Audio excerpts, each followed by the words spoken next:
Pessoal, bom dia então. Iniciamos aqui a gravação da nossa aula de hoje. A gente vai começar a aula como a gente tem feito em todos esses domingos aí.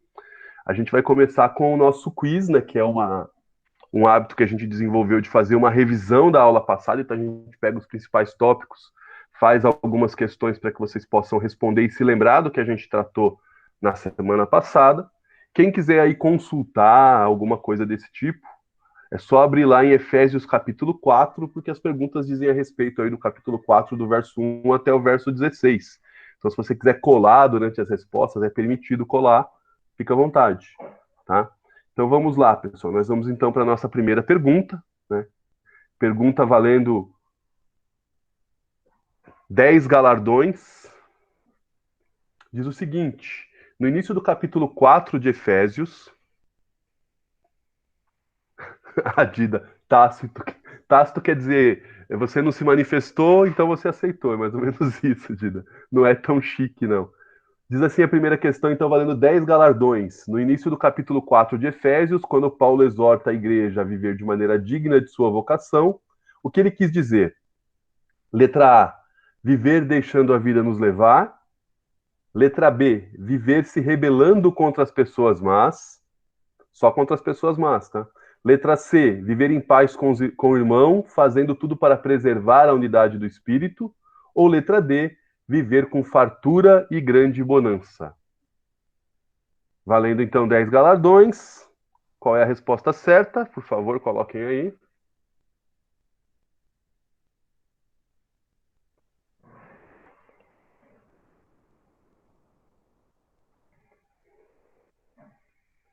Vocês estão certos disso? Certas disso? Então a resposta correta é letra C, viver em paz com o irmão, fazendo tudo para preservar a unidade do espírito. Segunda questão, valendo agora 20 galardões. Qual é o propósito dos dons? Letra A, edificar a igreja. Letra B, mostrar que somos melhores. Letra C, atingir alto nível financeiro. E letra D, fazer shows e eventos. Valendo 20 galardões. Qual é a resposta certa? Os galardões é brincadeira, tá, pessoal? Quem sou eu para prometer que não pode cumprir, tá? É brincadeira só.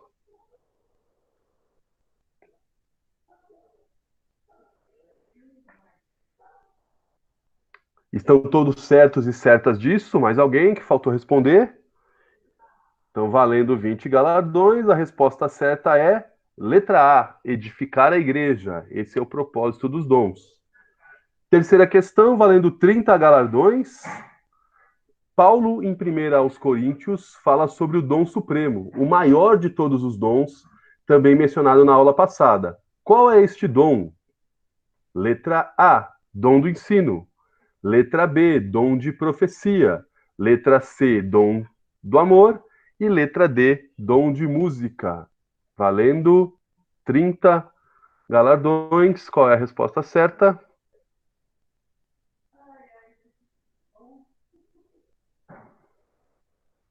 Estão certos e certas disso? Ainda tem gente respondendo, vamos lá. Valendo 30 galardões, a resposta certa é letra C, o dom do amor. Este é, então, o dom supremo, o maior de todos os dons. Quarta pergunta, valendo 40 galardões, segundo Efésios capítulo 4, trazendo para o contexto, por que é importante estudarmos a Bíblia? Letra A, para sermos mais cultos se comparados com o nosso irmão. Letra B, para entendermos e conhecermos a doutrina da fé que praticamos e não sejamos enganados por qualquer informação contrária. Letra C, para ficarmos mais espertos quando participarmos de gincanas e eventos, como essa que a gente está participando agora. Letra D, para um dia podermos lecionar na EBD. Aí o professor Rodrigo colocou, fica a dica. Valendo 40 galardões, qual é a resposta certa? Vamos lá.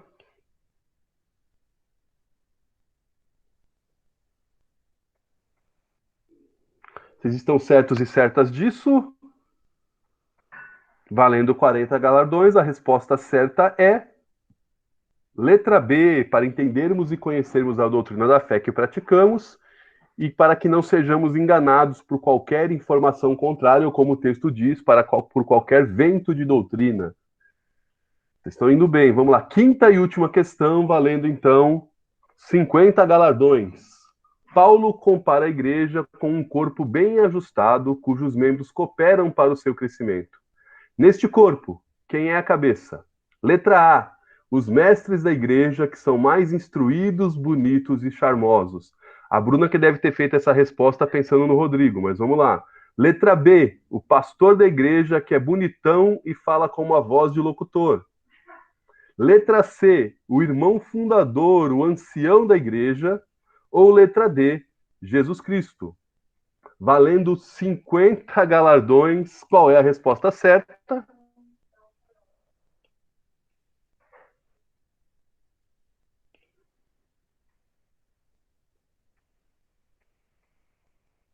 Vocês estão certos e certas disso?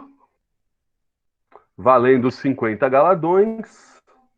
A resposta certa é Jesus Cristo. Essa eu erraria. Eu colocaria que é o pastor da igreja que tem voz de locutor.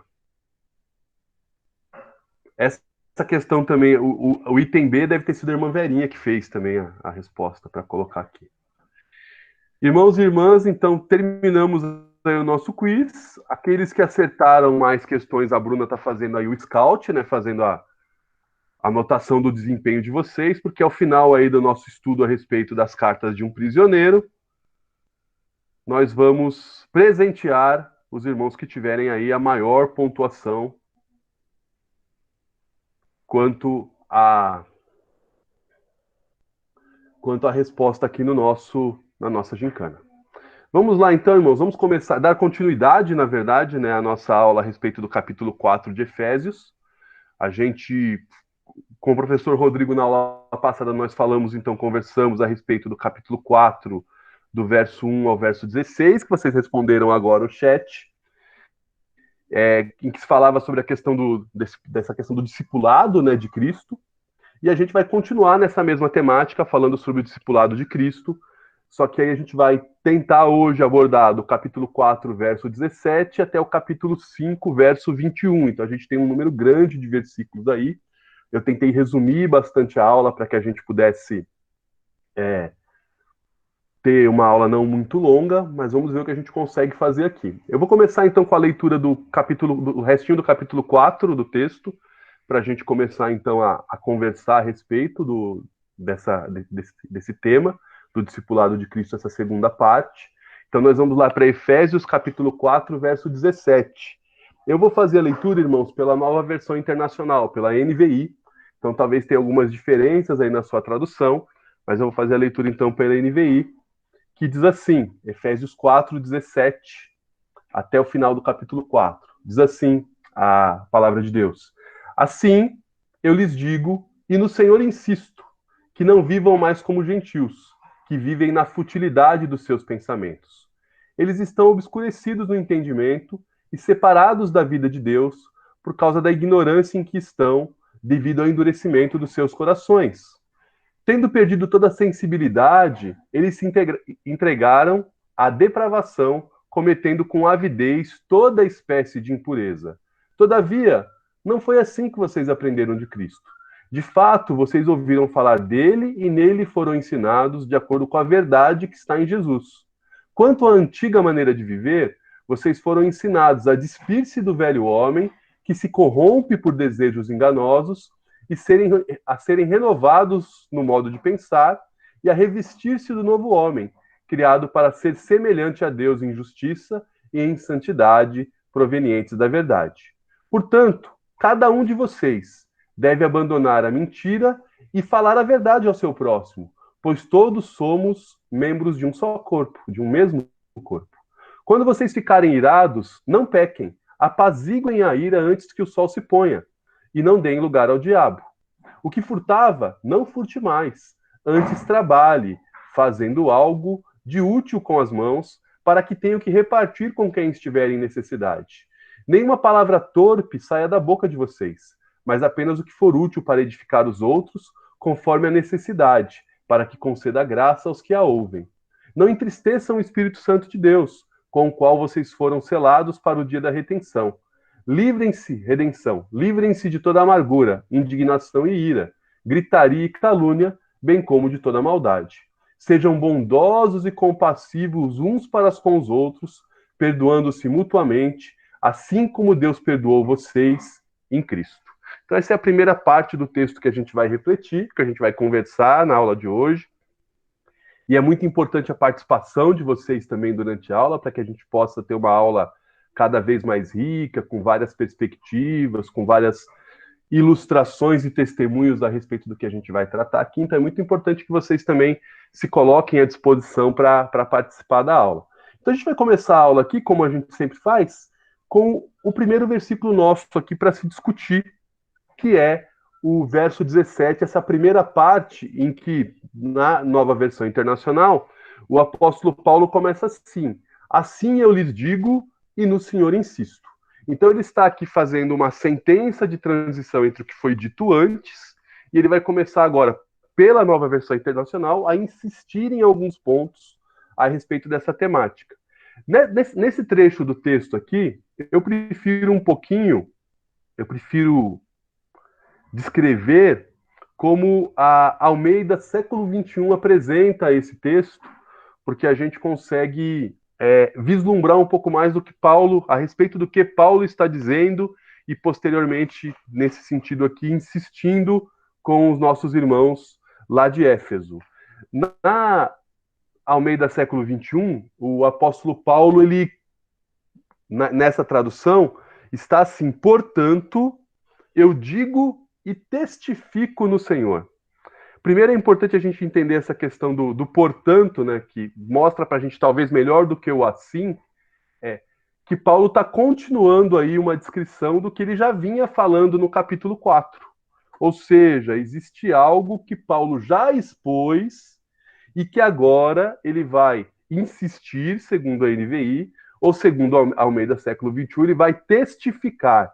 A tradução do testificar eu acho mais interessante, levando em conta a língua original, porque dá a ideia de que você está testemunhando a respeito, de que você está certificando aquilo, como se você estivesse registrando no cartório aquilo que você tinha dito. Então, Paulo está aqui trazendo para a gente o que ele tratou no começo do capítulo 4, até o verso 16, mas agora ele vai estar aqui testificando, testemunhando, insistindo.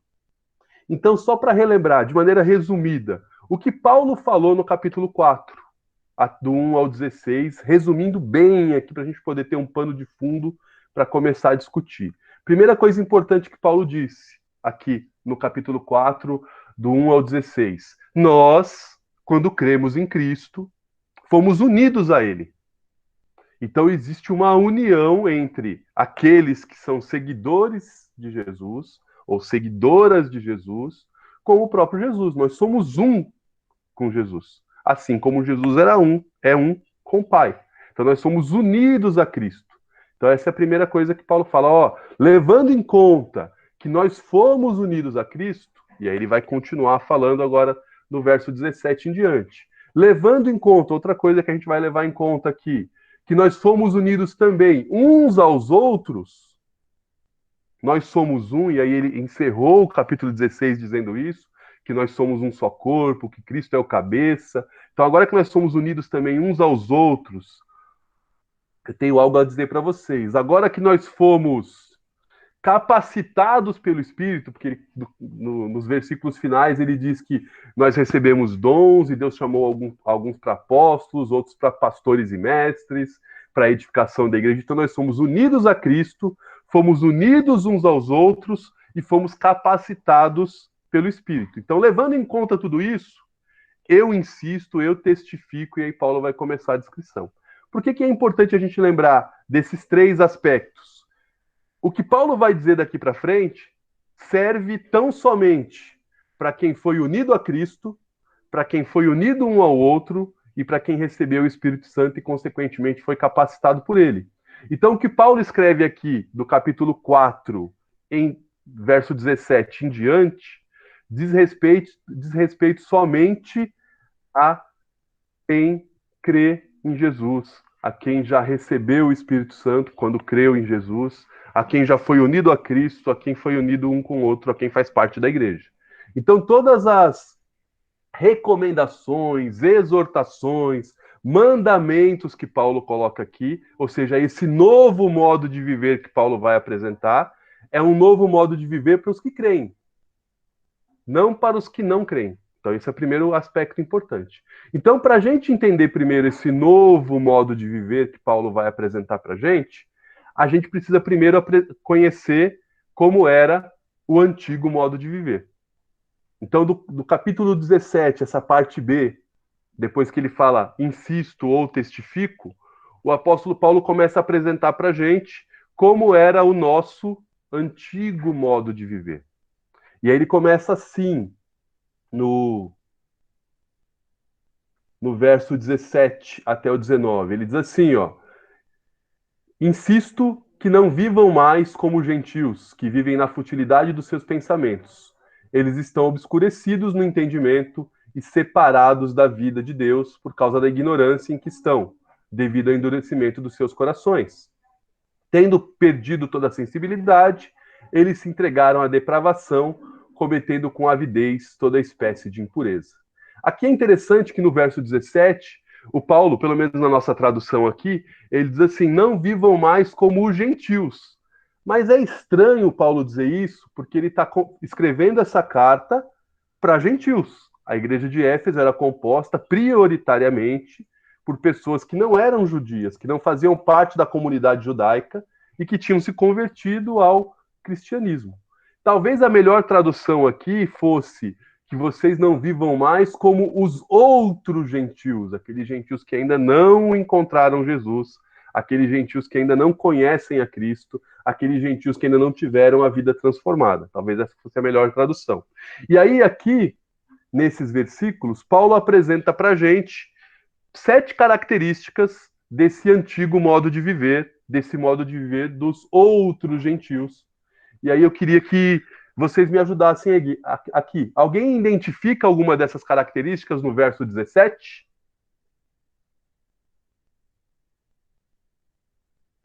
Um de cada vez, pessoal. Podem levantar a mão, quem quiser falar. Tem alguma característica que vocês percebem aí desse antigo modo de viver que está no verso 17?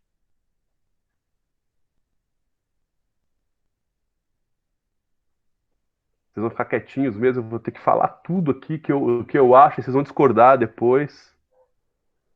Então vamos lá, pessoal. Primeira característica, então, para ajudar vocês a descobrirem as outras, é o antigo modo de viver era um modo voltado para o que a gente chama de futilidade dos pensamentos. Tá? O que seria essa futilidade? Seria uma vaidade, algo voltado só para si, algo voltado só para o que não tem perenidade, o que não é eterno. Para a gente entender melhor, tudo bem, tudo bem, tudo bem. Para a gente entender melhor, alguém pode ler para mim, por favor, um outro texto que está lá em 1 Pedro, capítulo 1, verso de número 8. A gente vai entender um pouquinho melhor o que o apóstolo Paulo quer dizer com futilidade dos pensamentos. 1 Pedro, capítulo 1, verso de número 8. Alguém voluntariamente pode fazer essa leitura? Ô, Lu, Fala, Rodrigo. eu vou ler aqui, tá? Pode ler, fica à vontade. É 1 Pedro 1, 8. 8. Vamos lá. Peraí, 1 Pedro 1, 8, isso mesmo. Mesmo sem tê-lo visto, vocês o amam. Mesmo não o vendo agora, mas crendo nele, exultam. É isso mesmo, Lu? Pode ler até o 9, Rodrigo. Tá. Mesmo sem tê-lo visto, vocês o amam. Mesmo não o vendo agora, mas crendo nele, exultam com uma alegria indescritível, glória, obtendo o alvo dessa fé, a salvação da alma. Então, isso é um exemplo de não futilidade. Agora, pula também, Rodrigo, se a gente puder, para comparar isso que o Rodrigo leu agora, no 8 e no 9, com o verso 18 de 1 Pedro também, 1 Pedro 1, 18 também, que a gente vai ver a diferença entre o que é fútil e o que não é fútil. A gente acabou de ler o que não é fútil, agora vamos ler a questão do que é fútil. Sabendo que não foi mediante coisas perecíveis, como prata ou ouro, que vocês foram resgatados da vida inútil que seus pais lhes legaram. Continua, Lô. Continua. Mas pelo precioso sangue de Cristo, como de um cordeiro, sem defeito e sem mácula. Então, olha só que interessante. Na primeira parte do texto, os versos 8 e verso 9, que Pedro escreve aqui, ele fala que o que é verdadeiro, o que não é fútil, o que é perene, o que é eterno, é aquilo que a gente, mesmo não tendo visto, a gente ama. Ou seja, é como aquela história que eu vi uma vez, um pastor certa vez contou, acho que foi o pastor Ed Renekiewicz que contou, que ele estava conversando com um amigo e o filho de um amigo perguntou para ele certa vez assim: pai, o que é importante? O que é importante na vida? Aí o pai dele ficou: caramba, como é que eu vou explicar isso para o meu filho? O que é importante? O que é útil, não fútil? O que é de verdade importante? E o pai do menino disse o seguinte: se a gente pegar todo o universo, existem dois tipos de coisas. As coisas que a gente consegue tocar e as coisas que a gente não consegue tocar. As coisas mais importantes são as coisas que a gente não consegue tocar. Então, no nosso antigo modo de viver, na futilidade dos pensamentos, a gente só pensava nas coisas que se podia tocar. A gente só pensava no que trazia para a gente alguma, ainda que provisória vantagem, trazia para a gente algum sentimento de satisfação, ainda que temporária, ainda que perene. Então é isso que o Paulo está falando. Olha, o antigo jeito de viver, como os outros gentios vivem, é na futilidade, é na vaidade, é naquilo que vai embora com o vento. É como o autor de Eclesiastes fala, né? É o tal do correr atrás do vento. Essa é a futilidade dos pensamentos. Então, essa é a primeira característica do antigo modo de viver, do modo de viver de quem ainda não foi encontrado por Jesus, de quem ainda não teve a vida impactada por Jesus. Uma outra característica que a gente tem é que ele fala aqui do entendimento obscurecido. Ele diz assim, ó, eles estão obscurecidos no entendimento e separados da vida de Deus por causa da ignorância em que estão. Então, Paulo está dizendo que o nosso antigo modo de viver era o antigo modo que a gente não conseguia enxergar muito bem as coisas, que a gente estava com entendimento como que sob névoa, em que a gente não conseguia enxergar o que era importante, o que não era importante, o que era útil, o que não era útil, e a gente acabava tomando decisões equivocadas. Nós éramos ignorantes nesse sentido. Então, essa é uma característica do antigo modo de viver, da antiga forma de se viver. E Paulo quer apresentar para a gente uma nova forma agora. A outra característica, sempre que vocês quiserem falar, podem interromper, levantem a mão, por favor, tá? Aqui eu acho muito legal que Paulo fala assim, ó, isso aconteceu com eles devido ao endurecimento dos seus corações. E aqui é muito legal, porque se a gente for, eu não curto muito isso, mas se a gente for dar uma olhadinha no termo que foi utilizado no grego para coração endurecido, ou coração petrificado, dá ideia de um coração calejado, de um coração que tem calos, que é formado por calos. Ou seja, de que por causa das circunstâncias do viver, por causa do jeito antigo de se viver, esse coração foi se endurecendo e foi perdendo a sensibilidade, foi perdendo a capacidade de perceber as coisas que estão acontecendo à volta. Tanto que a característica seguinte que Paulo coloca é essa questão mesmo da insensibilidade, né? Ele diz assim: tendo perdido toda a sensibilidade. Ou seja, no antigo modo de viver, a gente estava meio alienado das coisas que aconteciam. As pessoas sofriam, as pessoas padeciam e a gente achava que era normal. A gente vivia correndo atrás de coisas que não traziam para a gente a verdadeira alegria e a gente achava aquilo normal. A gente está insensível, a gente está calejado e aí a gente não se sensibiliza. Deixa eu ver, alguém colocou alguma coisa. Ah, pode falar, Ana Lúcia. Oi, Lu. Essa característica de um coração endurecido, eu ouvi uma mensagem há um tempo, fala muito sobre essa questão de idolatria. Quando você adora ídolos, né, no geral, coisas que você deseja conquistar, né, aquele método da troca que funciona com a idolatria, você se torna assim, insensível, você se torna uma pessoa coração endurecido, né? Eu lembro, muitos anos atrás, na época do pastor Genivaldo ainda, aconteceu um incidente na Fundação Casa, antigamente era FEBEM ainda, nem era Fundação Casa, que um rapaz cortou a cabeça do outro, né? E eu lembro muito daquele cantor que faleceu, que eu gostava, como é o nome, Lu? Meu Deus, eu tô ficando... Luiz de Carvalho. Que ele, nesse dia, ele estava fazendo uma apresentação na igreja e ele comentou que essa insensibilidade é fruto dessa idolatria. As pessoas se tornam... A Dida lembra, a Dida... É fogo, né, Dida? Essas coisas de velho, memórias. Eu lembro dele comentar que as pessoas idólatras, elas se tornam como ídolo, né? Uma estátua, uma coisa de pedra. Então, isso realmente acontece quando você vive na idolatria. Até mesmo o crente, quando ele é um idólatra, né? A gente acha que crente não é idólatra. Mas essa idolatria, ela faz isso, ela endurece o coração. Já tirei Isso. aqui a mãozinha, né? Tá bom. Sim, agora, a pregação foi do Felipe dos Anjos, né, amor? Domingo passado? Acho que foi isso. Muito boa, da Igreja Batista em Água Branca. Irmã Arleide levantou a mão, por favor, irmã Arleide. A Arleide. Dida, acho que foi a Dida, não foi?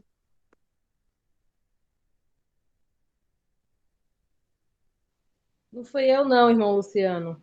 Ah, então eu me enganei. Então, Dida, por favor. Lu, eu perdi um pedacinho aqui da sua da primeira parte que você estava falando, então fiquei meio assim, um pouquinho só confusa em relação a isso. Você está falando da pessoa que ainda não aceitou a Cristo, é dessa pessoa que você está falando? Todas essas características. É dessa pessoa que Paulo está falando, esse antigo modo de viver. Sim, tá. Não, é porque uma experiência que eu tive é justamente da pessoa que teve já a conversão. E eu fiquei assim, na época, eu fiquei bem abalada com a colocação da pessoa. Lembra o 11 de novembro? Sim, Dida. Sim. Então, aquela coisa terrível, né? E uma pessoa cristã falou que aquilo lá era normal, que aquilo não abalava. E eu fiquei chocada. É interessante isso, Dida, mas Paulo está falando a respeito do antigo modo de viver, mas está falando para quem deveria viver do novo modo de viver, né? Isso pode acontecer também. E aí, daqui a pouquinho, a gente vai falar por que às vezes, alguém que já deveria estar no novo modo de viver ainda tem, digamos assim, recaídas no antigo modo de viver. Entendi. Isso acontece, infelizmente acontece, né? Paulo ele vai explicar daqui a pouquinho essa questão de por que acontece, né? E aí, uma coisa interessante desse aspecto aí da insensibilidade, eu lembrei de um texto aqui, deixa eu só ver se eu acho certinho aqui, acho que é 1 Timóteo 5:2.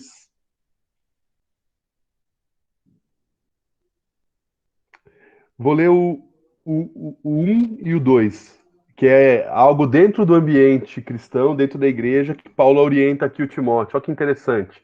Ele fala assim, ó: não repreenda asperamente o homem idoso, mas exorte-o como se ele fosse seu pai. Trate os jovens como irmãos, as mulheres idosas como as mães e as moças como as irmãs, com toda a pureza.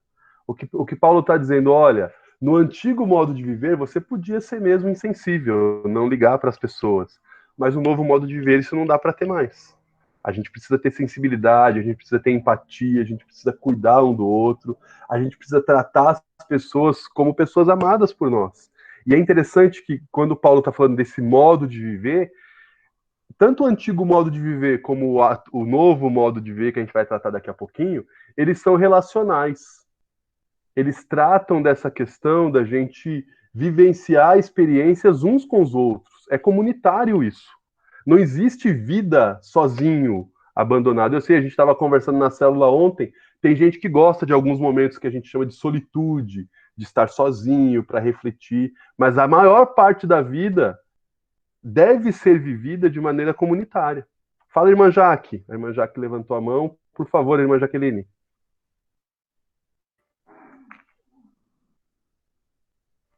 Foi sem querer, desculpe. Tudo bem, não tem problema. Não tem problema. Vamos, então, dar sequência. Então, uma outra característica desse antigo modo de viver está na sequência do texto aí, em que Paulo fala assim, ó, eles se entregaram à depravação. O que é depravação? Alguém pode me ajudar com esse termo? O que seria depravação?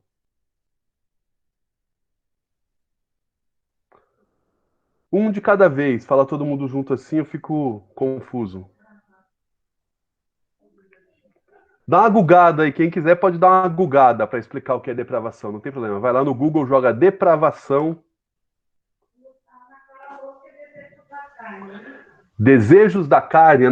A Clara falou que é desejos da carne. Ô, Lu, Vamos lá.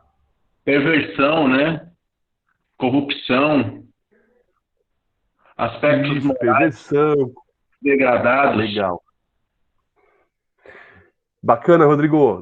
Isso dá pra gente uma visão mais ampla do que muitas pessoas entendem como depravação.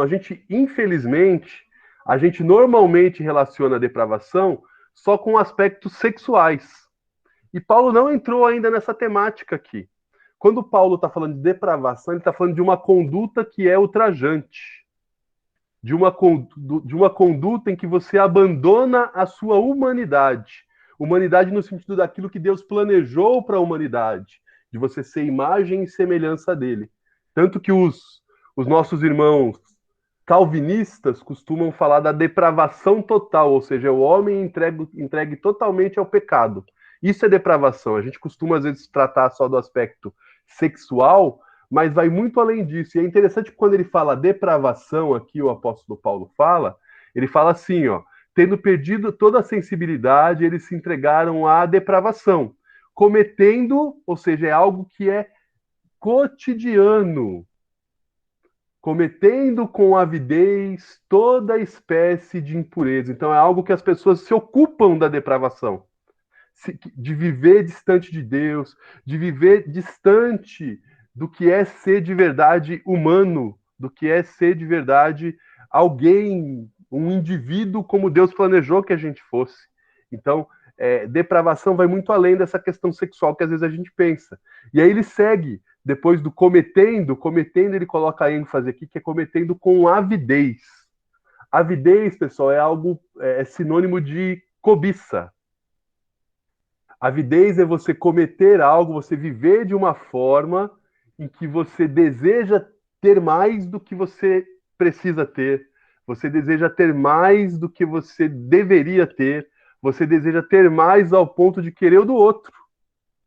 Então, Paulo aqui está falando de viver como se você fosse a única pessoa do mundo. Viver como se você fosse a única pessoa importante no mundo.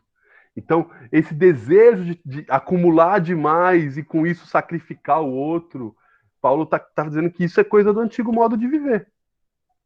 E aí ele coloca aqui de novo, com avidez, todo o tipo de impureza, que é a nossa sétima característica. E aí que impureza de novo, também não é só na conotação sexual. Impureza é você viver de forma que não é puro. Você viver num estilo de vida que você só se preocupa com você, com seus desejos, com seus anseios, com seus pensamentos, com o que o seu coração endurecido está querendo. É viver desse jeito. Esse é o antigo modo de viver. E segundo o apóstolo Paulo, nós vivíamos assim antes de que teve uma mudança na nossa vida. Aí eu queria aproveitar que a gente está discutindo isso, de que a gente vivia assim, e abrir espaço para você dizer se você percebe alguma dessas coisas no seu antigo modo de viver. Se antes de você conhecer a Cristo, essas situações que a gente colocou aqui estavam presentes na sua vida. Eu queria que você testemunhasse como foi essa mudança, como era a sua vida antes e como ela é agora. Então eu queria dar um tempinho para vocês poderem se expressar, para vocês poderem conversar também um pouquinho a respeito disso. A Dida colocou um negócio interessante aqui, ó. Avidez, desejo desmedido, e impureza, algo poluído, algo diferente do original, né? Que foi, de alguma maneira, contaminado, poluído. Legal, Dida. Alguém, pessoal, quer testemunhar um pouquinho aí? A primeira igreja batista levantou a mão. Pode falar, primeira igreja batista. Eu pensei exatamente nisso. Eu falei, ai meu Deus, vai aparecer a primeira igreja batista. É a Bruna É a Reboleiro. irmã Cristiane. Fala, irmã Cristiane. Eu não tinha muito essas características, né? Mas eu acho que é uma mudança de direção, né? Eu me converti já com 21 anos, né? Mas eu percebo do que eu era antes para agora algo diferente no coração mesmo, nas atitudes, nas coisas que o pensamento mesmo, né? Até quando eu perdi minha mãe, eu pensava em muita coisa assim de fazer coisa para acabar com aquele sofrimento que eu estava sentindo e foi preenchido esse vazio, preenchido essa tristeza, não da falta dela, mas de algo que estava faltando na minha vida, que era só o que Jesus poderia preencher, né? Então, acho que isso, na minha vida, na minha conversão, aconteceu. Não nessas características que você falou, mas dessa mudança de direção e mudança de vida mesmo. Legal. Obrigado, Bruna, pelo testemunho. Mais alguém, pessoal, que queira falar? Ô, Lu, Fala, Digão. então, assim, a Bruna acabou de mencionar sobre não ter realmente tido isso com muita ênfase, né? Essa questão da depravação, essa questão da depravação moral tão a olhos nus na vida dela, mas assim, da mesma forma eu também não tive essa questão. Mas muitos aspectos da depravação moral, daquilo que a pessoa sem se converter tem, eu achava normal, entendeu? Talvez um pouco da insensibilidade, né, Rodrigo? Exato, o cara dá o jeitinho, determinadas coisas que a gente fala, é coisinha besta, não leva em consideração, mas isso daí pro reino pesa muito. Entendeu? Verdade. Então, assim, podia não fazer, mas achava normal muita coisa. Interessante, interessante. Mais alguém, pessoal?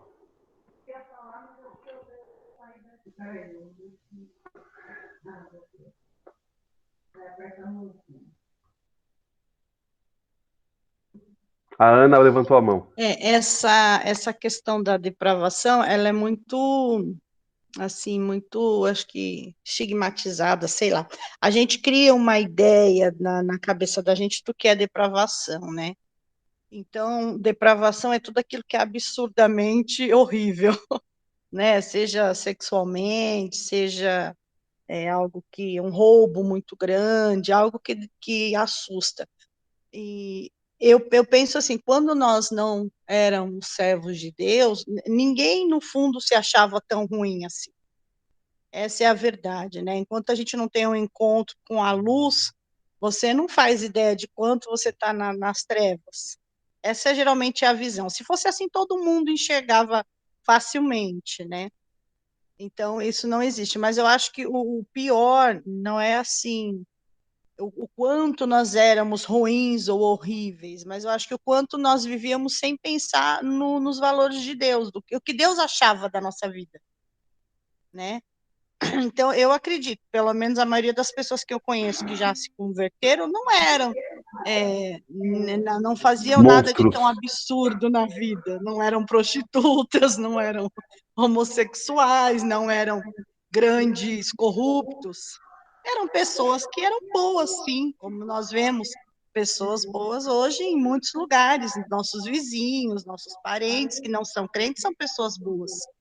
Elas só não percebem o quanto elas estão longe de agradar a Deus e de viver é próximo de Deus, né? Então, acho que esse é o grande start na vida do crente, né? Você perceber que antes você vivia sem Deus, e a partir daquele momento Deus se revela. Isso é grandioso demais, nem dá para explicar.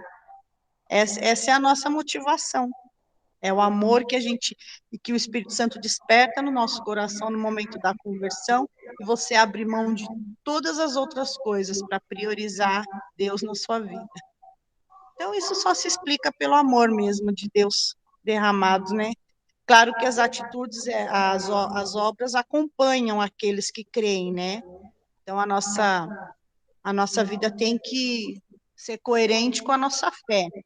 Isso é testemunho, né? O que chamamos de testemunho. Mas com certeza o amor de Deus é aquilo que transforma a nossa realidade, do antes e do depois. Não, a gente conseguiu entender bem, Ana. E assim, ouvindo vocês falando, cada vez mais eu começo a achar que eu sou mesmo o pior dos pecadores, porque eu vejo essas 7 características em mim, antes de eu me converter, no meu antigo modo de viver.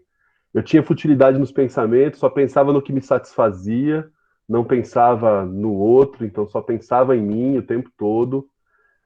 Eu tinha o entendimento obscurecido, eu priorizava o que não é eterno, priorizava o que era perene, o que só era para essa vida, para esse mundo.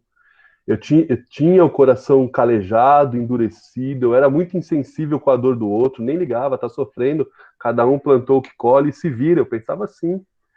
Tinha a questão da depravação no sentido de que eu vivia fora do padrão que Deus quer que a gente viva, de como Deus nos criou para ser imagem e semelhança dele.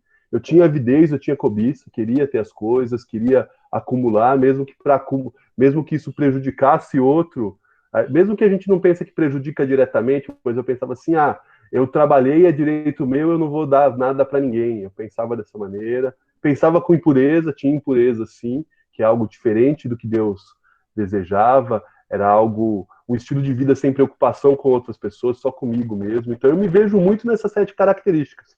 Acho que eu sou o pior dos pecadores. Mas assim, pessoal, esse era o nosso antigo modo de viver.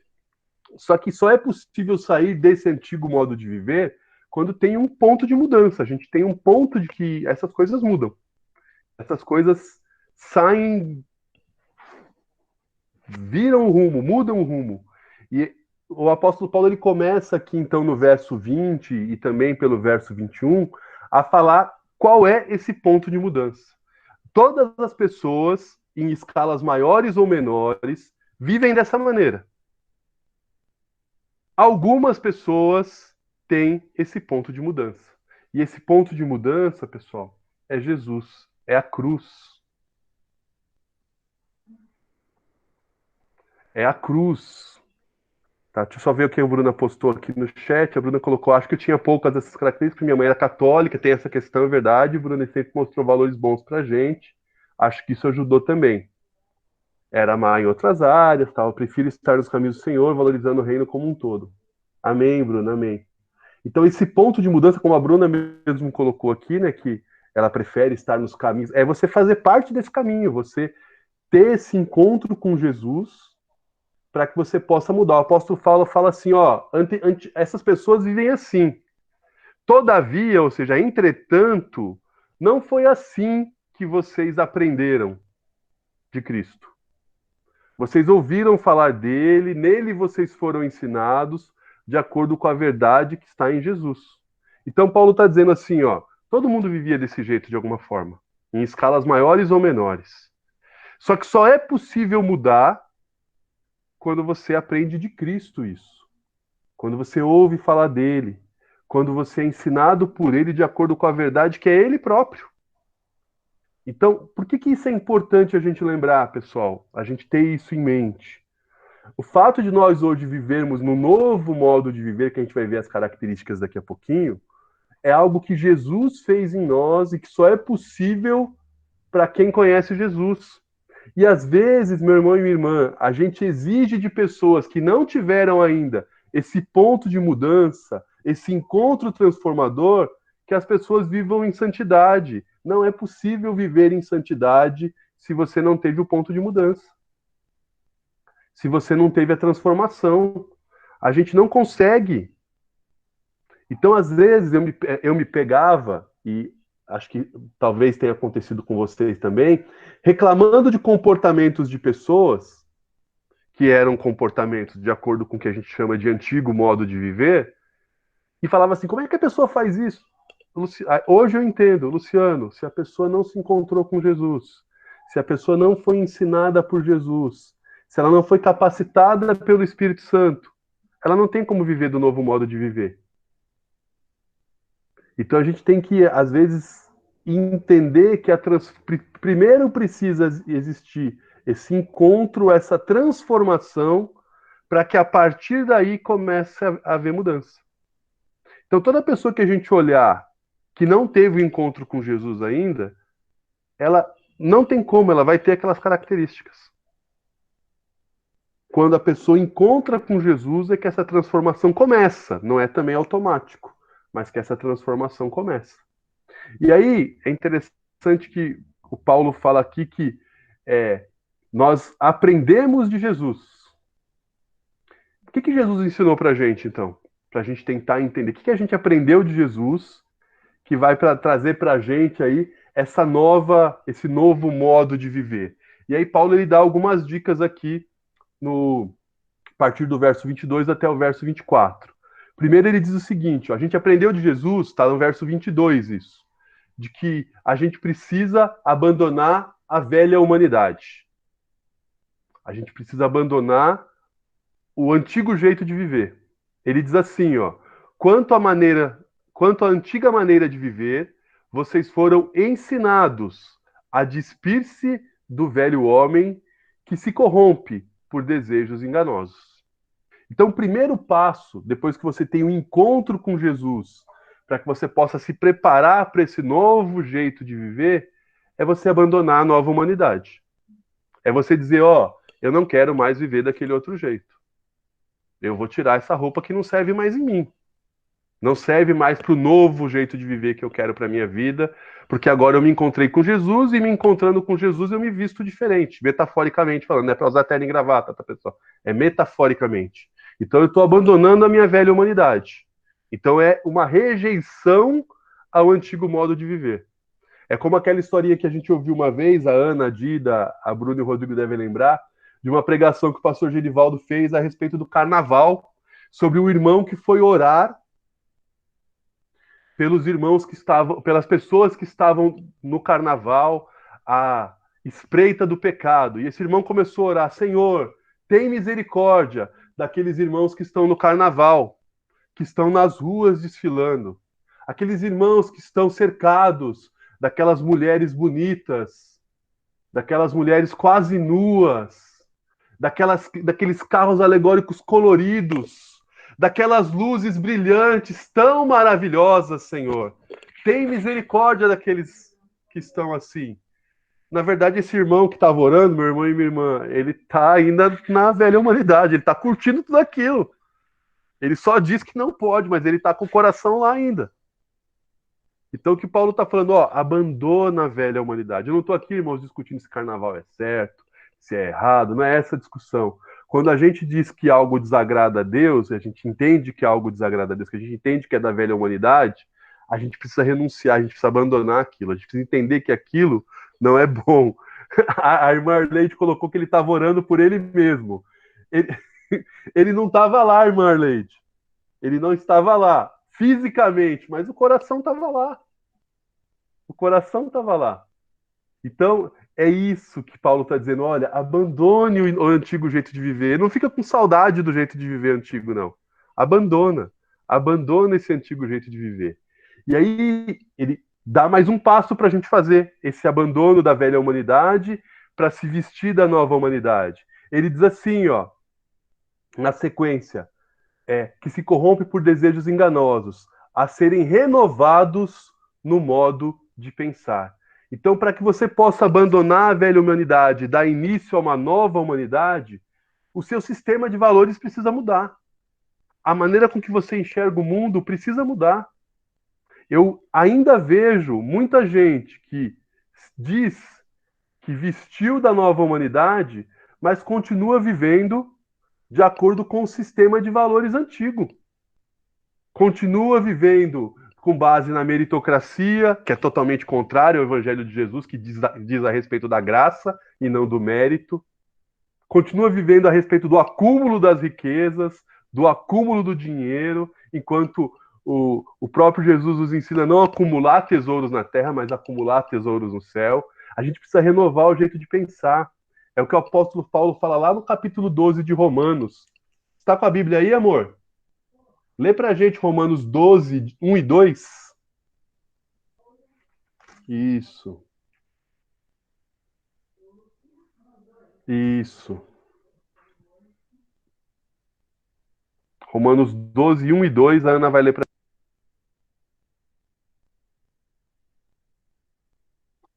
1 e 2, vamos lá. Portanto, irmão, rogo-lhes pela misericórdias de Deus, que se ofereçam em sacrifício vivo, santo e agradável a Deus. Este é o culto racional de vocês. Não se amoldem ao padrão deste mundo, mas transformem-se pela renovação da sua mente, para que sejam capazes de experimentar e comprovar a boa, agradável e perfeita vontade de Deus. A gente precisa ter o nosso jeito de pensar transformado para que a gente possa experimentar a vontade de Deus. Então a gente precisa renovar a nossa mente, mudar o nosso sistema de valores para os valores do reino, para que a gente possa desfrutar dessa nova humanidade. Pode falar, Dida. Oi, Lu, vou só voltar um pouquinho aqui, que você já deu uma avançadinha. Mas você falou do carnaval, não falando, mas foi uma experiência que nós tivemos, né? Em casa, eu me lembrei agora, tinha já 1 ano de casada, e aí era hábito da família do Beto eu não lembro qual que era o dia, mas tinha o dia que tinha o desfile da escola da Vila Matilde, aqui, né, ali no... Ah, é ali, gente, eu esqueço o nome das coisas, onde passa os carros ali na ponte, né? Esqueci o No nome. viaduto, no viaduto. Era Isso, Nenê de Vila Matilde, a escola. isso. E assim, aí ok. Aí chegou em casa, estava eu e o Beto em casa, né? E de repente chegou minha cunhada, meus cunhados lá em casa, todos animados, né? Ai, vamos. Aí eu falei, e o Beto começou a se arrumar, né? Tudo. E aí ele falou assim, vamos, Di. Aí eu falei assim, aonde? Aí ele falou assim, eles falavam ver o cordão, que eles falavam, né? Vai passar o cordão, não sei o que. Que cordão? Eu não estou falando assim de debochando, gente, é que eu não fui criada nesse ambiente, então para mim foi o que é o cordão, né? E eu já tinha 21, 22 anos já. Aí eu falei, aí ele falou assim, a escola vai passar e a gente vai ver. Eu falei assim, eu não vou. Ele ficou assim, passado, ele ficou paralisado, olhando para mim, já estava arrumado já. Aí ele falou, Dida, não tem nada demais, é só olhar. Você não vai lá entrar. Eu lembro que ele falou assim, você não vai lá pôr um fio dental e desfilar, você vai só ver. Eu falei, eu não vou. Eu falei, você pode ir, tranquila, mas eu não vou. Aí ele falou assim, por que você não vai? Eu vou estar lá, ninguém vai mexer com você. Eu falei assim, mas não é isso. Eu não vou, não é meu lugar lá. Aí aquilo ofendeu ele. Bom, enfim, a família dele ficou, sabe quando joga água fria na fervura? Aí eu falei assim, gente, enfim, eles foram, o Beto não foi, ficou muito chateado, ele falou que não foi por minha causa. Eu falei, não, você não foi porque você não quis, eu não proibi ninguém, não posso proibir ninguém de fazer nada, né? E aí, ok, ele ficou chateado e tudo, falou que eu estava sendo muito radical com aquilo, que ele estando junto, ok. Passou o tempo, 1 ano, depois que nós nos casamos, 1 ano e meio depois o Beto se converteu, né? E aí, passou um tempo, vem lá o povo, a família, para ir para o cordão, ver o desfile. E ele falou, não vou não. Ai, não, vamos. Eu falei assim, não vou. Aí, ok, a família dele foi. Aí eu falei, como você sentiu? Ele falou, realmente não tem nada a ver. É um lugar onde você vai para você se sentir feliz com aquilo. mas na realidade é um vazio, não tem nada, não preenche em nada, é um momento só, né? Aí eu achei bem interessante essa mudança, né? Dele falar que eu estava sendo radical e depois ele falar que realmente ele não pertencia mais, isso não pertencia mais à vida dele. É isso, Lu. Mas é muito rico o que você disse, Dida, porque assim mostra o quanto a gente não pode cobrar de quem ainda não faz parte do novo modo de viver a viver desse novo modo, porque é impossível. Só quem já foi transformado é que consegue entender, né, é, é, o que caracteriza esse novo modo de viver. A gente precisa tomar cuidado porque isso às vezes pode ofender a pessoa, né? A Ana e depois a Dida. Se for em complemento disso, fala a Dida primeiro e depois a Ana. Fala a Dida, depois a Ana, eu passo para a Ana. Lu, desculpa, foi a confusão com a mãozinha, eu já falei já. Ana?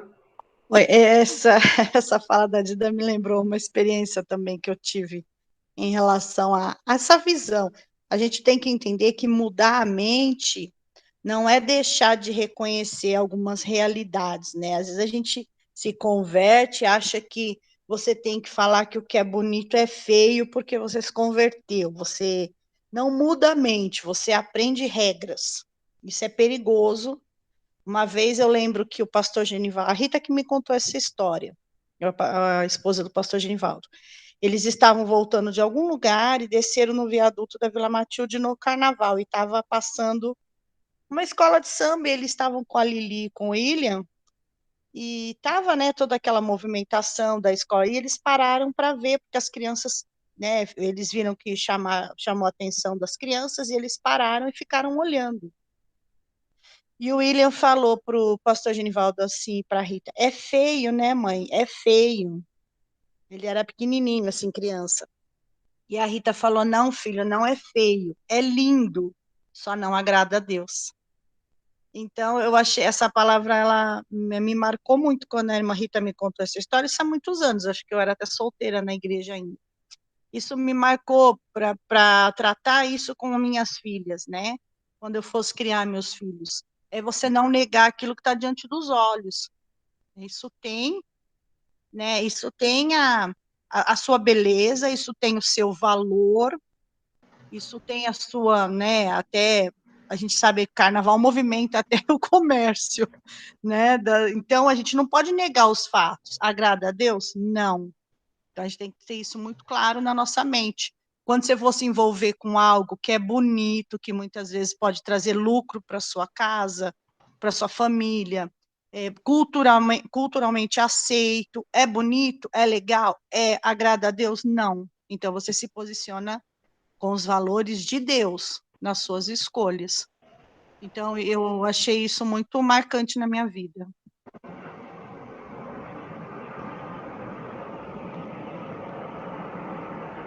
Amém. E aí vamos lá, pessoal. Outra coisa que Jesus ensinou pra gente é que a gente então precisa se revestir dessa nova humanidade. Ele diz assim, né? A revestir-se do novo homem criado para ser semelhante a Deus. Semelhante a Deus como? Em justiça e em santidade provenientes da verdade. Então, quando a gente se reveste dessa nova humanidade, a vida da gente passa a ser pautada por justiça e em santidade, e isso tem origem na verdade, que é o próprio Jesus. Então é interessante aqui que a gente está falando de discipulado, né? Que essa justiça e essa santidade não é uma justiça e uma santidade individual só. Tá? Ela é também comunitária, ela também é coletiva, como a gente vai ver agora, a partir do próximo verso, que é o verso 25, em que Paulo começa a falar de como é viver essa nova humanidade, esse novo jeito de viver na prática, como é que se faz isso. Então ele vai dizer assim, como é que a gente faz tudo isso que Jesus ensinou de maneira prática? E aí ele vai nos dar algumas dicas. Primeiro, né, verso 25, ele fala assim, no verso de número 25, ele escreve o seguinte, o apóstolo Paulo, 25 está aqui.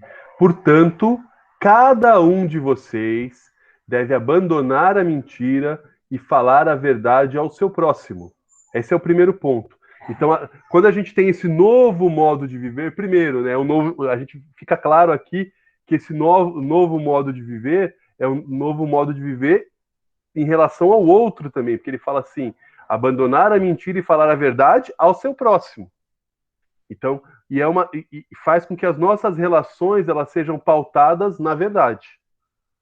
A gente falou na aula retrasada lá com relação a Efésios também, que o pastor num ponto ele falou lá, verdade em amor, que o apóstolo Paulo fala mais para trás um pouquinho em Efésios, e aí nesse sentido que Paulo está dizendo aqui, verdade em amor. Nossas relações precisam ser pautadas na verdade e essa verdade em amor.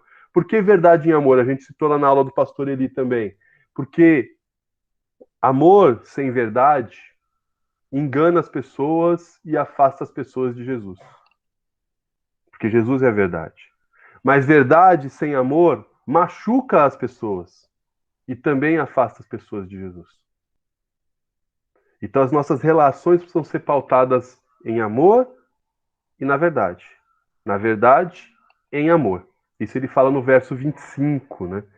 Aí no verso 26 e 27, que eu acho interessante, ele fala assim, ó: quando vocês ficarem irados, não pequem. Apaziguem a ira de vocês antes que o sol se ponha. E não deem lugar ao diabo. Então Paulo fala aqui de algo que eu chamei, não consegui encontrar um termo para explicar isso. Gestão da ira. Porque Paulo está dizendo que é possível a gente irar e não pecar. Ou seja, nem toda ira é pecado. Nem toda ira é injusta. O que não pode acontecer com a ira é essa ira, que a priori talvez até seja justa, ela seja transformada em algo que vai te levar ao pecado, num ressentimento, num ódio por alguém, numa agressão a alguém, num xingamento a alguém. A ira, ela é possível. Jesus se irou e não pecou com os mercadores do templo. Jesus viu lá as pessoas fazendo comércio da fé e expulsou todo mundo. Ele se rebelou contra aquilo, ele odiou aquilo, ele não gostou daquela situação e expôs a insatisfação dele. Existem situações que não só podem, mas que devem suscitar ira àquele que segue a Jesus, aquele que vive de acordo com os valores do reino. A injustiça é uma delas. A miséria é uma delas. O explorar da viúva, do pobre, do órfão, é também uma delas. O que a Dida coloca aqui é muito rico, pessoal, que a mãe dela falava muito sobre isso, sobre deixar a ira habitar no nosso coração. A grande questão é quando a gente vive só na base da ira, que é o que Paulo está dizendo aqui quando ele fala assim, não apazigue a sua ira antes que o sol se ponha. A ira justa, ela é para aquele momento de indignação e ela acaba. E ela se transforma talvez num trabalhar para que a injustiça deixe de ser feita, numa mobilização para o fim da injustiça, mas ela não vai trazer rancor, não vai trazer esse endurecimento do nosso coração. A Dida levantou a mão, pode falar, Dida. Lu, é justamente isso que você falou, desse endurecimento. Essas coisas que realmente contrariam a gente, que a gente tem um olhar um olhar correto sobre as coisas que nos deixam indignados, é muito difícil, né? Você conseguir separar. Só que minha mãe sempre falava que isso não podia fazer parte, não podia habitar, não podia morar. A gente tinha que ter uma forma de resolver. E minha mãe sempre falou sobre a palavra mansa. Sempre. Ela falava assim, você está irado? Calma. Calma, pensa. Minha mãe sempre falava, não se fala tudo que vem na cabeça. E ela falava que quando essa ira ficava dentro do nosso coração, isso afastava a gente de Deus, porque toda vez você vai usar aquilo para ofender a pessoa. Não é para resolver se houver um problema, não é para encontrar uma solução. Minha mãe era uma mulher tão simples, eu sempre falo isso, mas eu me lembro dela falando. Ela falava que isso fazia mal, e faz mal para você, para a pessoa, ou para toda aquela situação, e para quem está à sua volta. Então, você contamina todo um ambiente com aquilo que está habitando de ruim dentro do seu coração. E ela falava assim, então, quando nós temos Deus no coração, é Deus quem habita, não cabe lá dentro do coração essa ira. Ou é Deus, ou a ira. Resolva os seus problemas, resolva as situações da melhor forma possível, mas sem contaminar as outras pessoas com aquilo que te faz mal. Porque da nossa boca, tem que sair palavras de bênção. E aí, quando ela falava, minha mãe não gostava. Gente, desculpa aqui os termos que para mim são ruins, tá? Essas palavras desgraçado, miserável, tudo, eu não gosto de falar. Quando eu ouço, eu corrijo, não fala isso, não fala isso. Minha mãe sempre falou isso. Da nossa boca tem que sair palavras de bênção. E essas palavras são muito pesadas. Muito pesada. Se você for olhar, ela for analisar muito profundamente, é isso. Então, isso tudo, quando você fala assim, aquele desgraçado, não sei o quê, é muito horrível isso, é muito pesado. Quando a gente fala isso, tá saindo aquela coisa ruim da gente junto, né? E às vezes fala de brincadeira e não sei o quê, mas tem um fundinho de verdade aí, né? É isso, Lu. Obrigado, Tita. Obrigado por colaborar. A Bruna coloca aqui, o duro que a ira está muito próximo da gente ficar nervoso e pecarmos. Isso a gente tem que colocar na mente. Minha criação foi meio que na base da discussão, brigas, então isso foi complicado para eu entender, é um pouco ainda. É verdade, porque assim, é muito difícil a gente distinguir o que é a ira justa e a ira não justa. E aí eu acho interessante que o que Paulo fala aqui no verso 27, quando ele diz assim, e não deem lugar ao diabo, talvez nos ajude a entender quando essa ira é justa ou não. Quando essa ira ela gera algo que é prejudicial a outra pessoa, que está sendo instrumento do diabo e não instrumento de Deus, é porque ela não é uma ira boa. Não é uma ira que vai trazer justiça, não é uma ira que vai trazer melhoria para as pessoas. Você está dando lugar para o diabo, você está se colocando no lugar do diabo. Isso, a irmã Jaque falou da Dida das palavras feias que a Dida falou lá, de que é o mesmo de falar que a criança é danada, que vem de danação, né? Isso, a gente não conhece o termo, quando não conhece a gente fala sem pensar, né? Mas eu entendo que quando a gente fala sem ter essa percepção, irmã, não é levado em conta, fica tranquila. A gente não sabe, quando a pessoa não sabe, não tem problema. Vamos lá, pessoal, seguindo então. Outro modo, outra forma aí da gente, característica desse modo de viver na prática, né, que Paulo está explicando para a gente aqui, é que o coletivo fica na frente do individual. Olha que interessante o que Paulo fala no verso 28, que parece às vezes sem sentido, se a gente não olhar o contexto. Paulo fala assim, ó, o que furtava, não furte mais, antes trabalhe, fazendo algo de útil com as mãos, para que tenha o que repartir com quem estiver em necessidade. Luciano, eu não entendi. Como é que Paulo está dizendo que o que furtava não furte mais? Furtar é errado. Ele está mandando a pessoa trabalhar e dar dinheiro para os outros. O que acontecia aqui, pessoal? Esse antigo modo de viver que existia lá em Éfeso e que existe no nosso tempo também, é um modo de viver em que a gente só se preocupa com a gente. E esse modo de vida que a gente só se preocupa com a gente, ele acaba perpetuando uma relação em que todos vão se preocupar só consigo mesmos. Então, quando alguém que é muito rico se preocupa só consigo mesmo, ela começa a reter, por exemplo, o que é de direito da outra pessoa, de uma outra pessoa. Ela começa a remunerar mal os seus funcionários, porque ela quer ter mais dinheiro, ela começa a guardar o dinheiro para si, não distribuir essa riqueza. E o que acontece? Quando as pessoas mais pobres acabam tendo essa desigualdade, vendo essa desigualdade, algumas pessoas, acontecia em Éfeso, passavam então a furtar para poder comer, porque elas eram alvos da pobreza, da miséria humana. E aí Paulo está dizendo, olha, você que furtava antes, não furta mais. Trabalha. Vamos mudar esse antigo modo de viver. E trabalha, e não faz como o rico que te explorou fazia, que retia e não te abençoava. Utiliza o fruto do seu trabalho para abençoar outras pessoas. Porque essa corrente de repartir, de compartilhar, de ajuda mútua, vai se multiplicando. Então, o que Paulo está dizendo aqui, ó, nem o meu trabalho, que eu chamo de meu, é para o meu bel prazer, nesse novo modo de viver. O meu trabalho é para suprir não só as minhas necessidades, o meu trabalho é para suprir a necessidade de todos e todas. O meu trabalho é para que, com o fruto do meu trabalho, eu possa repartir com quem tiver necessidade. Isso serve para rico e para pobre. O rico tem que repartir o que tem com quem não tem. E o pobre, que é menos pobre do que o outro, tem que repartir com quem não tem. Esse sistema do antigo modo de viver corrompe não só a pessoa, corrompe a sociedade.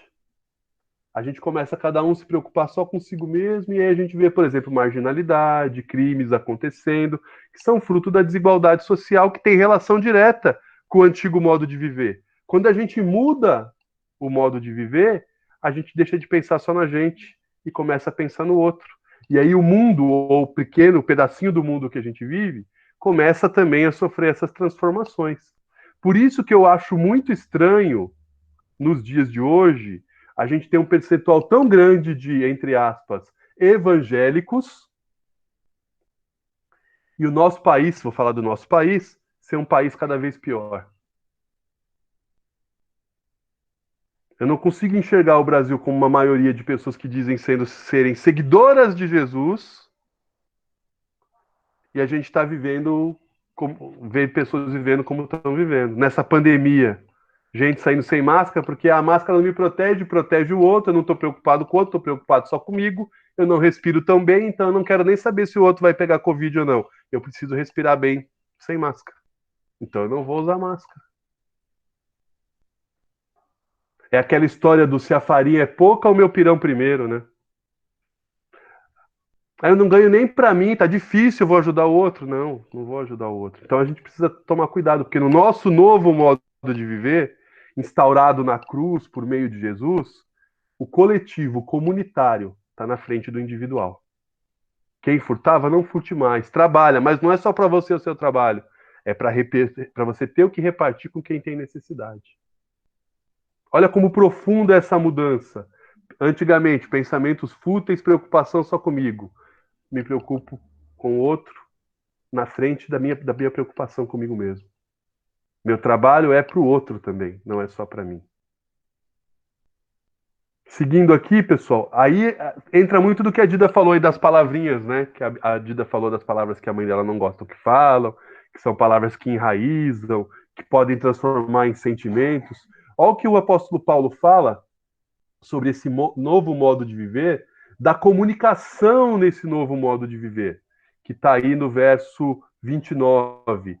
Paulo fala assim, ó, escreve assim: nenhuma palavra torpe saia da boca de vocês, mas apenas o que for útil para edificar os outros, olha só, preocupação com o outro, conforme a necessidade, para que conceda graça aos que ouvem. Então Paulo está dizendo assim para a gente, pessoal, olha só, cuidado, meu irmão e minha irmã. Se você está nesse novo modo de viver, você é meu irmão e minha irmã, então você está nesse novo modo de viver, cuidado com o que você fala. O que é uma palavra torpe? É uma palavra sem valor, uma palavra que não tem utilidade.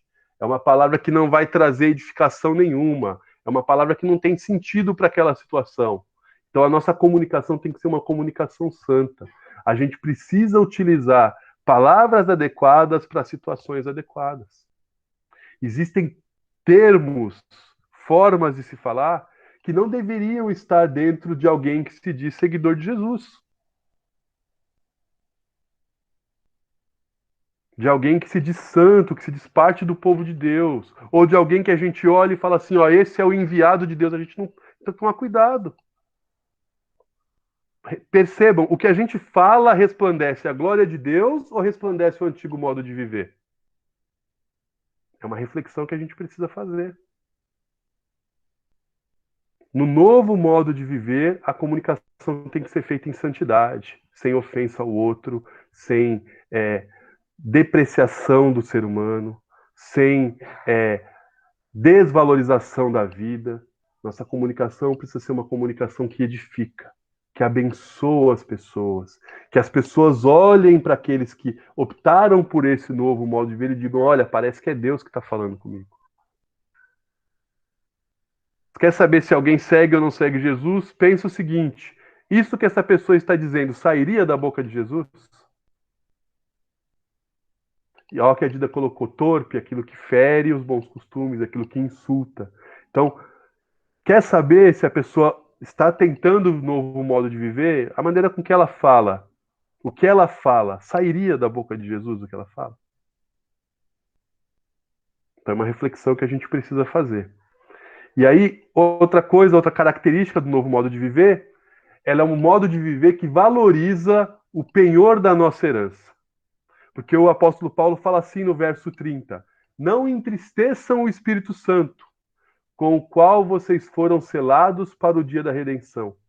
Sempre que a gente vive da antiga maneira de viver, ainda que a gente já tenha sido encontrado por Jesus, transformado por Jesus, quando a gente tem uma recaída e vive do antigo modo de viver, como o irmão que a Dida citou, que falou a respeito do 11 de setembro que não o comovia, como a gente vê alguns pseudo-irmãos e irmãs nem ligando para quem está morrendo da Covid-19, quando alguém que é seguidor de Jesus faz isso, ele entristece o Espírito Santo e ele está aqui desvalorizando o penhor da nossa herança. Quando o Paulo fala que nós fomos selados para o dia da redenção, é que quando a gente entregou a vida para Jesus, Jesus disse assim, olha, Luciano, 21 de abril de 98, olha, Luciano, você entregou a vida para mim, eu prometi para você que você vai morar comigo na eternidade.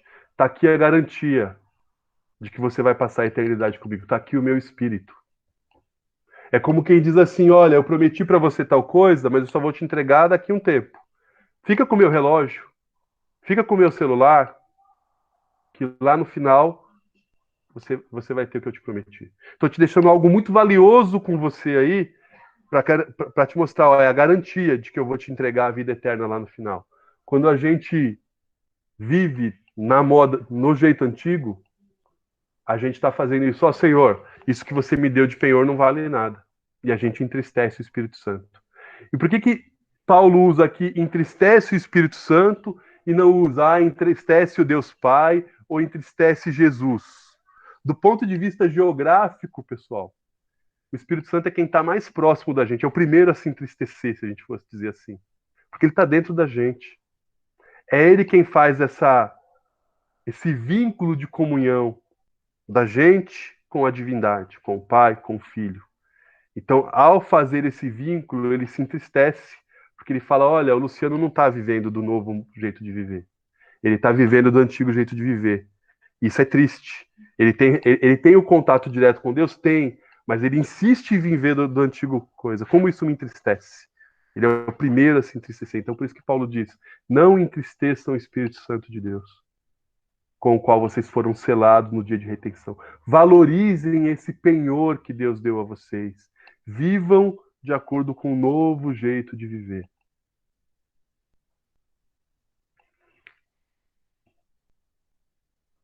Deixa eu ver aqui se alguém levantou a mão. Acho que não, né? Se vocês quiserem falar, fiquem à vontade, pessoal, tá? Outra coisa que o apóstolo Paulo fala pra gente aqui, tá? Pra gente renunciar ao que atrapalha a comunhão. Porque o que acontece? O novo jeito de viver é um jeito comunitário, de uns com os outros, de relações humanas. E existem coisas que a gente precisa se livrar para que essa comunhão aconteça. Então ele diz assim no verso 31, livrem-se de toda a amargura, indignação, ira, gritaria, calúnia, bem como de toda maldade. Aqui essa ira é a ira injusta que Paulo está, aquela ira que gera ressentimento, que gera dificuldade nas relações. Então Paulo está falando, olha, deixa essas coisas de lado.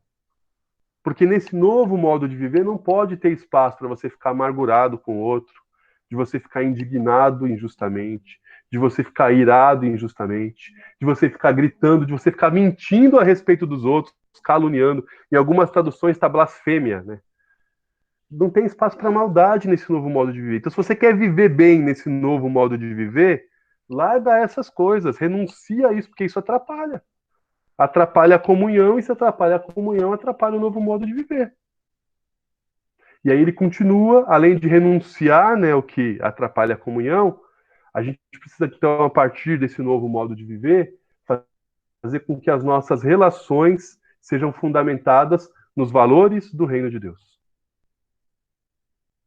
Que ele diz assim, sejam bondosos, sejam compassivos uns para com os outros, perdoem-se mutuamente, assim como Deus perdoou vocês em Cristo. para que o novo modo de viver dê certo, para que essa vida comunitária dê certo, a gente precisa ser bondoso um com o outro. A gente precisa ser compassivo, se compadecer do outro. A gente precisa perdoar o outro. Porque foi assim que Deus agiu com a gente. Foi assim que Deus agiu com a gente. É inclusive por isso que ele já começa o capítulo. Ele termina o capítulo 4 e começa o capítulo 5 afirmando isso. Assim como Deus perdoou vocês em Cristo, e ele começa o capítulo 5:1 dizendo assim, ó, sejam imitadores de Deus como filhos amados. Precisa imitar Deus. E aí, para imitar Deus, como é que a gente imita Deus? Primeira coisa interessante aqui, Paulo não coloca isso no texto, mas eu fiquei aqui refletindo. Vocês perceberam como Deus ele não é individual? Ou seja, um só. Ele é um, mas ele se revela, né, ele se demonstra em 3 pessoas. A triunidade de Deus. Deus também é, digamos assim, comunidade. Porque o que ele quer é que a gente seja também comunidade, que a gente seja um na diversidade. Que a gente seja um na diversidade. Ele quer isso. E aí ele dá sequência, né? Sejam imitadores de Deus como filhos amados, e diz assim, ó, vivam em amor, como também Cristo nos amou e se entregou por nós, como oferta de sacrifício agradável a Deus. Então, para que Cristo tivesse se entregue, ele perdoou e se sacrificou por nós. Sacrificar é abrir mão em favor do outro. Então, o que ele está dizendo assim, você quer imitar, você quer viver do jeito novo jeito de viver, você precisa imitar Deus. Imitar Deus em que aspectos? Vivendo em comunidade, vivendo em amor, estando disposto a perdoar e se sacrificando, abrindo mão, renunciando do que é seu direito em favor do outro. E aí ele começa a descrever formas que a gente tem de imitar a Deus, que estão aí do verso 3 ao verso 14, que eu vou falar de maneira bem resumida para a gente poder finalizar a aula já, porque já são quase 11 horas, pessoal, me perdoem. Então, primeira coisa, o verso 3, ele começa assim, entre vocês não deve haver nem sequer menção de moralidade sexual. Então, primeiro, ele está falando entre vocês, você que foi transformado, você que teve aquele ponto de mudança. Então, não fica olhando para a relação do outro, para a imoralidade do outro. É para mim que Paulo está falando. Tá? O que quer dizer imoralidade, impureza e cobiça, que ele fala aí no verso 3 e nos versos 5 e verso 7? Quando ele fala de imoralidade sexual, pessoal, lá no tempo dos Efésios, a palavra que ele usa no grego diz respeito a adultério. Esse texto, tem outros textos que falam de outras situações. Nesse texto, ele está falando de adultério, que é uma relação fora do casamento, tá? E está falando de abuso sexual, que é uma relação sexual sem o consentimento da outra pessoa. E aí ele coloca no mesmo pacote, eu acho, parece estranho, que ele coloca impureza nem cobiça. Então ele diz assim, ó, entre vocês não deve haver nem sequer menção da imoralidade sexual, nem de qualquer espécie de impureza, e aqui não é impureza só sexual, é impureza de maneira geral, nem de cobiça, que também é de maneira geral. Mas por que ele trata aqui imoralidade sexual junto com cobiça? Porque essas duas situações, tanto o adultério quanto o abuso sexual, acontecem quando o indivíduo que comete essa imoralidade sexual, ele trata o outro como se fosse propriedade dele. Então ele diz assim, quando ele abusa sexualmente de alguém, o outro me pertence. Eu o quero, eu estou cobiçando. Então eu vou fazer o que eu quero com aquela pessoa e não importa o que ela quer. É como se ela fosse uma propriedade minha. E aí, parênteses na aula, tem irmãos que abusam de irmãs. E a gente acha isso normal. Toda relação que não é consentida, o outro não quer, a outra não quer, ou porque está com dor de cabeça, ou porque está preocupado com outra coisa e fala não, e você faz, é imoralidade sexual. A gente fica preocupado com homossexualidade, com fornicação, de quem não é crente principalmente, e se esquece do que acontece no nosso meio. No nosso meio. Por quê? Porque isso é cobiça, eu entendo o outro, eu entendo a outra. Você me pertence, você é minha propriedade, você não é um humano. Você não é imagem e semelhança, você é um objeto. E tratar os outros como objeto, também no âmbito sexual, é pecado. Desagrada a Deus. Então não pode ter isso no meio da gente. Não pode ter essas situações no nosso meio. Paulo fala que a gente não pode ter conversas inconvenientes. Olha só o verso 4. Não haja obscenidade nem conversas tolas. Conversa sem sentido, conversa que não tem por que tá tendo. Nem gracejos imorais, sarcasmo, desrespeito, porque são inconvenientes, Paulo está dizendo aqui. Mas ao invés disso, dê ação de graças. Então, não tenha conversas inconvenientes. E aí ele diz no verso 8 e no verso 9, vivam como na luz. Ele fala assim, porque vocês... Verso 8 e verso 9, ele diz assim, ó. Ninguém os engane com palavras tolas, pois é por causa dessas coisas, que coisas? Imoralidade, impureza e ganância. Que a ira de Deus vem sobre os que vivem em desobediência. Não participem com eles dessas coisas, porque outrora vocês eram trevas, mas agora vocês são luz no Senhor. Vivam como filhos da luz, pois o fruto da luz consiste em toda bondade, justiça e verdade, e aprendam a discernir o que é agradável ao Senhor. Então a gente tem que viver como luz, no novo modo de viver. Sem ganância, sem impureza, sem imoralidade, né? E aqui é interessante que ele fala assim, ó, a gente precisa aprender a vontade de Deus. Verso 10 ao verso 14, ele fala que a gente tem que aprender a vontade de Deus, no capítulo 5 aqui. E é interessante que ele diz assim, ó, do verso 10 ao verso 14, para a gente entender melhor aqui. Ele fala da seguinte forma, ó. Aprendam a discernir o que é agradável ao Senhor. E aí ele explica como é que a gente aprende isso. Primeiro que Paulo já falou, né? Tem que ter uma renovação na mente lá em Romanos. Mas ele diz assim, ó. Não participem das obras infrutíferas das trevas. Antes, exponham essas obras à luz.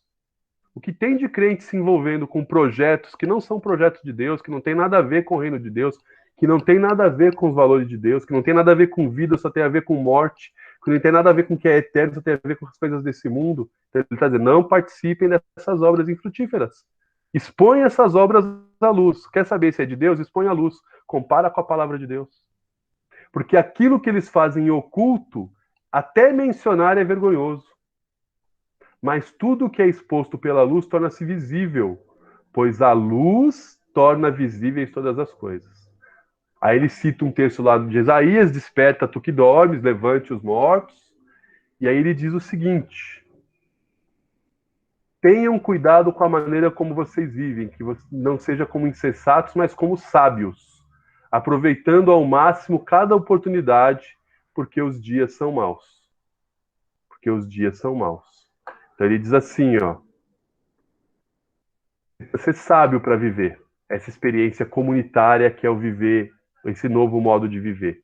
Você precisa ter sabedoria para isso. Não pode ser insensato, sair fazendo as coisas sem saber se é vontade de Deus ou não. Tem que compreender se é vontade de Deus. Você precisa entender o tempo.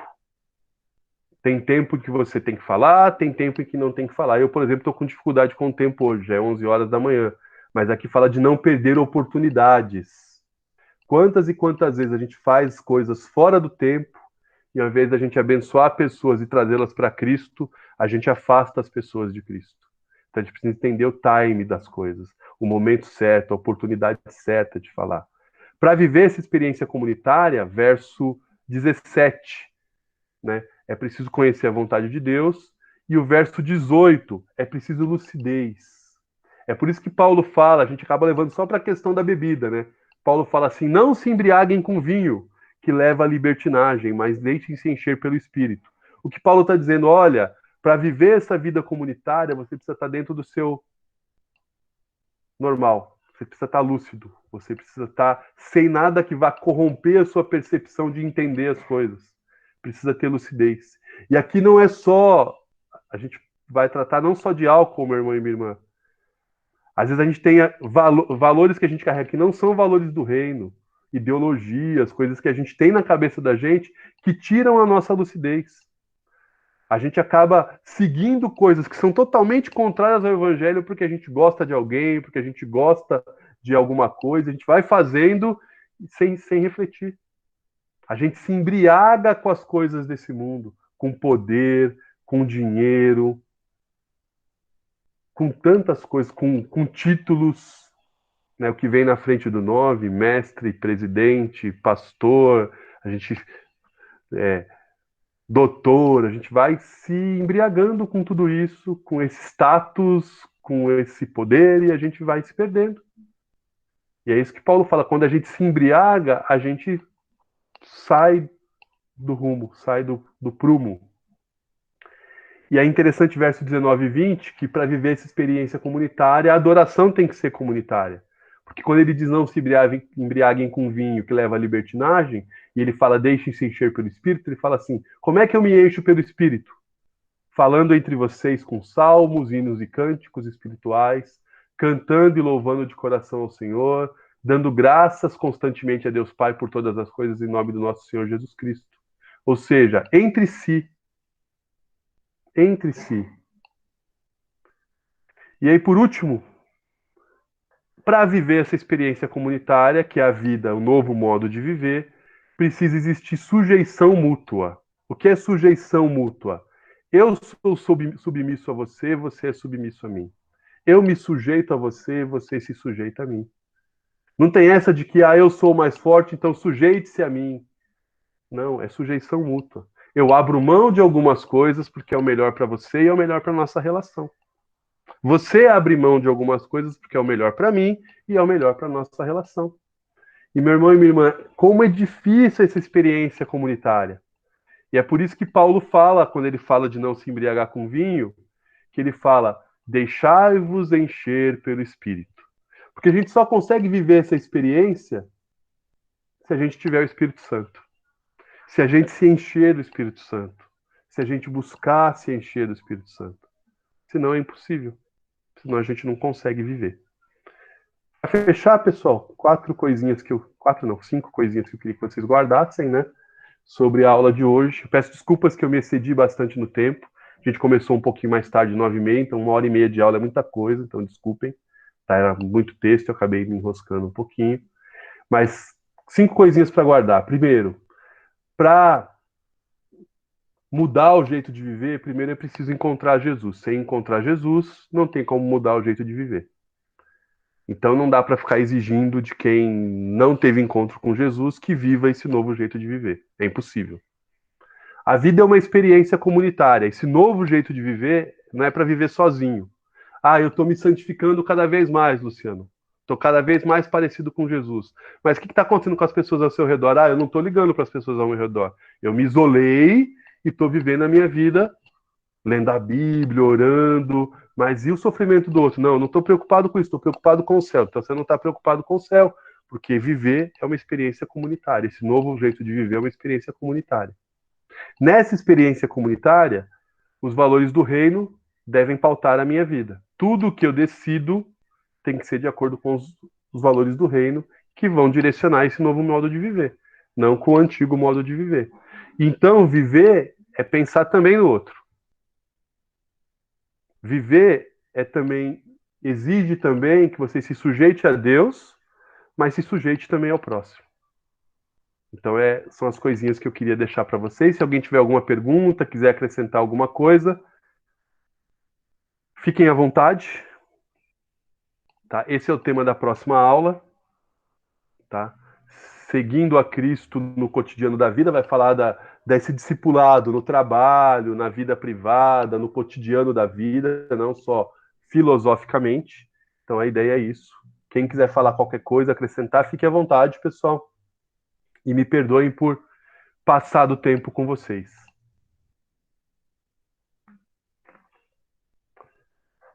Estou aqui encerrando a apresentação. Bruce, se você quiser encerrar também a gravação, já que ninguém tem nada a acrescentar.